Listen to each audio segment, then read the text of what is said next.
Salve, salve galerinha do canal Team Sais. Bom, vamos lá, eu vim trazer esse vídeo aqui para vocês, como vocês podem ver, um pouco mais caseiro aí, tá? Mas eu quero dizer que aqui eu vou tentar entregar um conteúdo direto e reto para realmente te ajudar e não ficar de blá blá blá, tá bom? Então se você não é inscrito no canal, se inscreve aí que a partir de janeiro vão ser 2 vídeos no canal, tá? Então eu quero trazer bastante conteúdo aí que eu já coloquei em prática, coloco em prática com meus alunos e dá muito certo, tá? E vamos lá, se você veio até esse vídeo aqui achando que é o jejum intermitente, eu tenho uma péssima notícia para você. Tá? Pelo simples motivo, galera, que a maioria das pessoas que tentam fazer o jejum, primeiro que não tem a mínima noção de quanto você come, né? E você também precisa entender quanto você come, quanto você gasta, se você quer emagrecer com qualquer tipo de dieta, certo? Então, eu não indico o jejum intermitente para quem treina em alta intensidade, para quem é natural, né? Porque a gente vê estudos aí que mostram que a perca de massa magra acontece mais acentuada no jejum intermitente, tá? Então vamos partir para o que interessa aí, tá? Se você não viu outros vídeos do meu canal, Sais Explica, Sais Prepara, Sais Transforma, tá tudo aí nas playlists para você ver, tá legal? Vamos começar o vídeo aí sobre ciclo de carboidrato, a melhor forma para a gente emagrecer.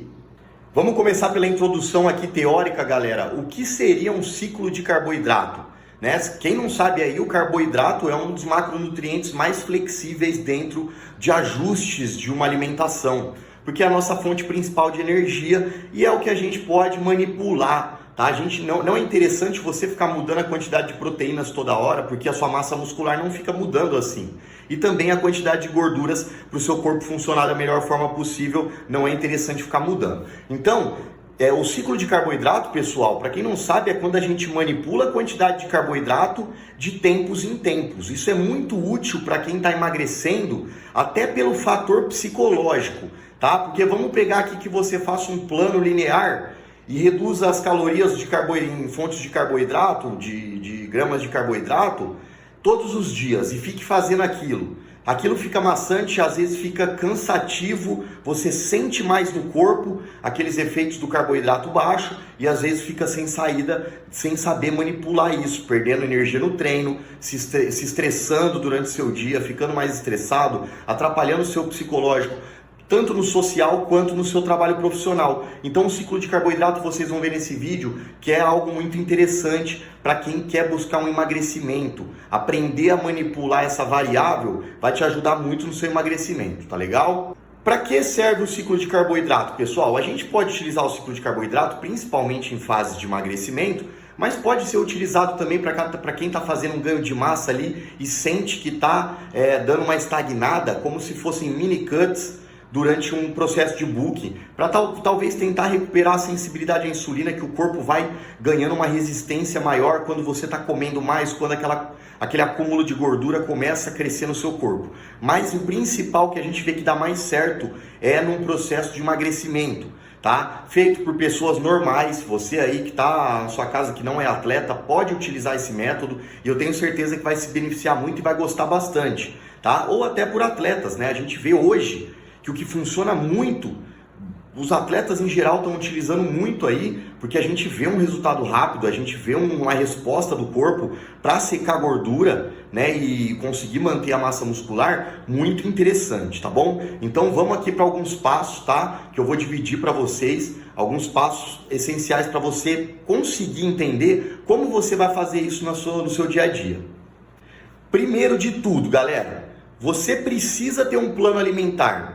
Você precisa ter uma base, você precisa entender quantas calorias em média você consome por dia e você também precisa ter uma base média de macronutrientes que você consome, quanto de proteína, quanto de carboidrato e quanto de gordura, tá? Você precisa entender isso sim, tá? Vou fazer outros vídeos mais pra frente, aprofundando um pouco mais disso para vocês entenderem a quantidade que é legal para você de cada macronutriente, tá? E outro detalhe aqui, galera, segundo detalhe, você precisa entender o seu gasto energético para você ter um plano alimentar. Você precisa entender algumas continhas ali que a gente vê até na internet, calculadoras. É claro que você tem que ficar ligeiro aí em qual fórmula utilizar, dependendo da calculadora. Se a pessoa tem um sobrepeso muito grande, muita gordura, pouca massa muscular, ou é um atleta que tem mais massa muscular, a gente precisa calcular esse gasto energético com fórmulas diferentes, tá? Senão você pode superestimar o gasto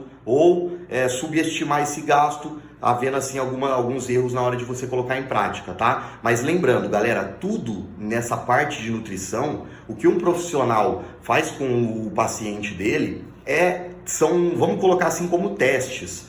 A gente tem uma base de experiência, a gente tem uma base de estudo, a gente monta o plano e vai alinhando conforme a pessoa vai se dedicando e a gente vai vendo a resposta do organismo, ok? Pessoal, ciclo de carboidrato, ele pode ser diário, a gente pode manipular esse carboidrato diariamente, alguns dias seguidos, outros dias. Vou dar um exemplo aqui, vou deixar alguns exemplos na legenda, bem simples de vocês entenderem, tá? Mas vou falar um pouquinho aqui também.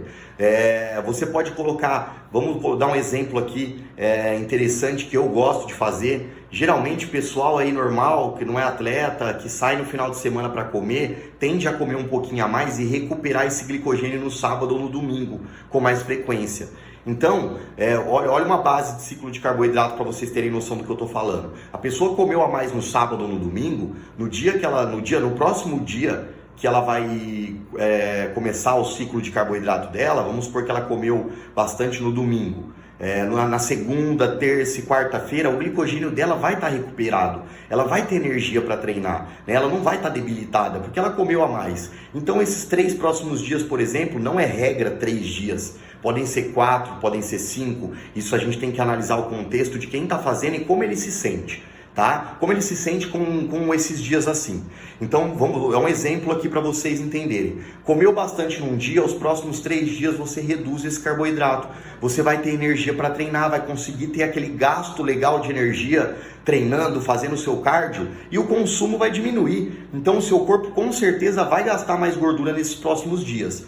E a gente consegue ver que nos próximos 3, 4 dias ali vai começar a diminuir esse estoque de glicogênio, né, deixando a pessoa mais debilitada, e é assim que a gente pode fazer um dia de carboidrato mais alto e depois retornar no ciclo, ou alguns dias de carboidrato médio, para ela conseguir terminar a semana dela ainda assim gastando gordura. Então esse é um exemplo para vocês de ciclo de carboidrato dentro da própria semana, mexendo nos dias, tá? Não tem regra, dá para manipular de várias formas, dependendo da pessoa que a gente está falando, de como ela está passando o feedback profissional e ajustando isso, tá? Porque muito mais que um plano digitado, galera, é como a pessoa se sente no dia a dia, tá? Então não existe uma regra fixa. Talvez se você ficar seguindo aquele plano daquela forma e não está se sentindo bem para treinar, talvez seja a hora de fazer um carboidrato alto. Não estou falando de você sair comendo tudo que você vê pela frente igual você faz quando você vai no McDonald's, esse tipo de coisa, tá bom? Estou falando usar os mesmos alimentos, que você utiliza fontes de carboidrato.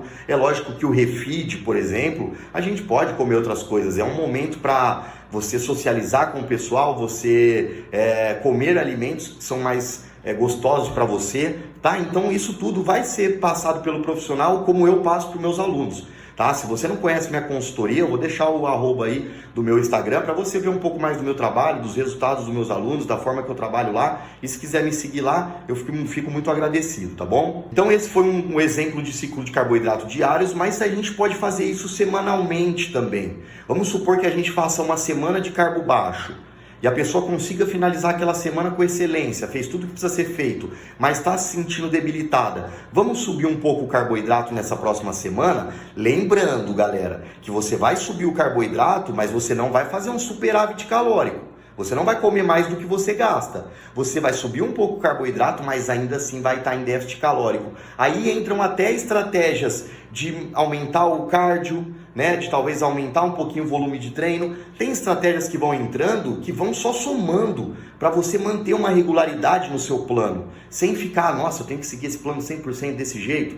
Então é algo muito interessante para pessoas normais fazerem também, porque você sai daquele negócio maçante de ficar seguindo um plano reto, que só te deixa debilitado, que só te deixa mal, tá? Então um plano semanal de exemplo é esse: você faz um carboidrato baixo, Começou a sentir mais pesado, mais cansado, faz um carboidrato médio uma semana, se necessário joga um dia alto para recuperar aquela energia e depois voltar uma semana no carbo baixo. Isso traz ótimos resultados. Então, em resumo aqui, pessoal, o ciclo de carboidrato nada mais é que a gente manipular o carboidrato de uma forma que a gente consiga se manter treinando bem, não atrapalhando nossa vida social e profissional, né? É claro que todo mundo tem que entender que a gordura saindo do nosso corpo, ele não gosta.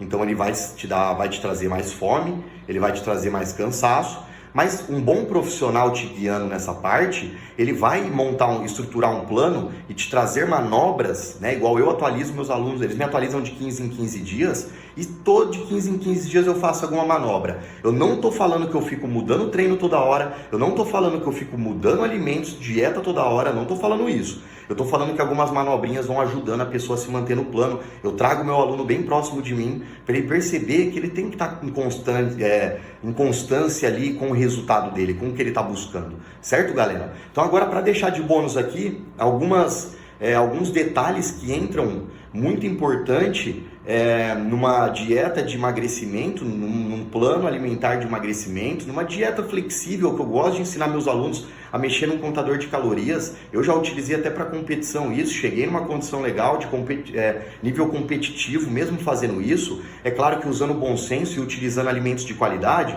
Eu vou deixar um bônus para vocês aqui. Se você gosta dos meus vídeos, se gostou aí do que eu falei até agora, dá aquela curtidinha, se inscreve que me ajuda a trazer sempre mais. E eu prometo para vocês que eu vou sempre trazer um assunto direto, alguns mais completos para quem gosta de escutar um pouquinho mais sobre isso.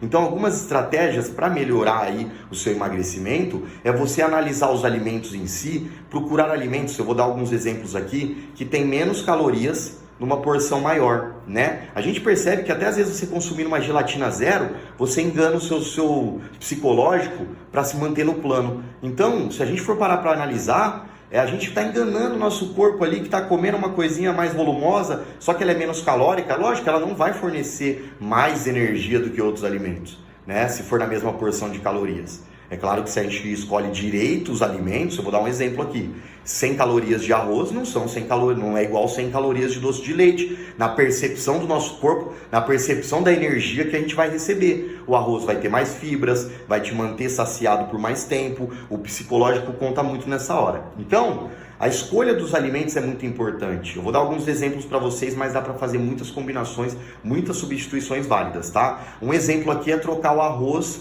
pela batata. A gente tem praticamente o dobro da porção em batata inglesa, né? Em batata doce, quase o dobro também, que vai trazer um volume maior de comida e você vai se sentir mais saciado. Então, estratégias desse tipo são muito interessantes. Por exemplo, o azeite. Para quem não sabe aí, galera, o azeite você tem que pesar, tá? Que você coloca na sua salada, tá bom? Não tô falando aquele que você usa para fazer o arroz, não. Porque aquele é necessário para não grudar ali. Você vai tentar colocar o mínimo que você pode, né? Para não ficar somando calorias extras à toa. Então, o azeite que você coloca na salada, você vai pesar. Tem gente que não faz isso, depois não sabe o porquê não tá emagrecendo. Tá diminuindo o déficit calórico dela, que já para ter uma evolução gradativa, a pessoa não ficar debilitada, não ficar cansada, né? Tem que ser uma diminuição gradativa, porque a pessoa que tira um monte de comida de uma vez, ela começa a ficar muito cansada e sai do plano, ela volta, ela tem compulsões alimentares, ela desiste facilmente. Então a mudança é gradativa. Você tem que pesar esse azeite se você trocasse esse azeite, por exemplo, por castanhas, por nozes, por amendoim, né, outras fontes ótimas de gordura, você teria alimentos sólidos, tá, que vão te trazer uma mastigação, uma saciedade maior, que o azeite não traria, por ser um alimento oleoso, né, que você consome facilmente e nem sente, né, na salada ali. Então, outro alimento que também daria para trocar. E outro exemplo aqui muito bom, que a gente no dia a dia sente. Põe em prática aí, meu amigo, que você vai sentir. Trocar as frutas por frutas com uma caloria mais baixa, ou a caloria mesma. Eu vou dar um exemplo para vocês aqui. 100 gramas de banana nanica, que vai ter por volta de umas 100 calorias, a gente poderia trocar ali por 300, 400 gramas de melancia. Né? A gente vê um volume de fruta muito maior na mesma quantidade de calorias. Isso vai ser show de bola para o seu psicológico. tá? Pode colocar em prática, consulte um bom profissional ou pesquisa você no Google, se você não tem interesse em contratar um profissional, pesquise aí sobre as frutas menos calóricas, morango, melancia, mamão, melão, você consegue inserir isso de uma forma estratégica na sua dieta, tá? E começar a ter muito mais resultado, muito mais tranquilidade no seu psicológico no dia a dia, tá? O feijão, por exemplo, galera, 50 gramas de arroz se torna 100 gramas de feijão carioca. Qual você acha que você vai ficar mais saciado? O feijão tem mais fibras, o feijão é um alimento muito bom para a dieta. Então, esses pequenos detalhes, quando a gente monta um plano, e se você inserir isso sim, junto com o ciclo de carboidrato que eu te falei, vai ser excelente. Tá legal? Espero ter ajudado vocês de alguma forma. Se tem alguma dúvida, quiser comentar qualquer coisa a respeito dos meus vídeos, pode soltar no comentário que eu vou te ajudar. E no próximo vídeo eu vou aprofundar um pouco mais, quero ensinar você a calcular o seu gasto energético, entender quanto você pode comer. Vou ensinar vocês até mexer no aplicativo consultoria de contar calorias aqui no meu canal, tá bom? Tamo junto, galera. Espero ter ajudado. Curte aí, se inscreve, que eu vou trazer muita coisa boa para vocês.